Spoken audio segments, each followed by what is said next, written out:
Hi ఈరోజు breakfast వచ్చేసి ఉప్మా చేశాను. ఉప్మా అని చెప్పేసి పల్లీలు చూపిస్తున్నా అనుకుంటున్నారా? గరికపాటి గారు అన్నట్టుగా వేరుశెనగ గుళ్ళు తుపాకీ గుళ్ళు ఏం వేయట్లేదు ఉప్మాలో. సో రవ్వ ఉప్మానే చేస్తున్నాను, బట్ కొద్దిగా సేమే యాడ్ చేస్తున్నాను అనమాట.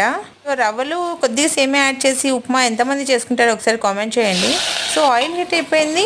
పోపు గింజలు, ఆనియన్స్, పచ్చిమిర్చి, కరివేపాకు, అల్లం తురుము వేసేసి వేపేసుకున్నాను. తర్వాత వేగిపోయాక వాటర్ వేసేసి సాల్ట్ యాడ్ చేయాలి. నెక్స్ట్ చట్నీకి పల్లీలు, పచ్చిమిర్చి ఆయిల్ లేకుండా వేపుకోవాలి. అందులో వెల్లుల్లి, సాల్ట్, చింతపండు వేసి తిప్పేసుకోవాలన్నమాట. కన్సిస్టెన్సీ మీ ఇష్టము. ఎసురు అయితే కాగిపోయింది, రవ్వ కూడా వేసేస్తున్నాను.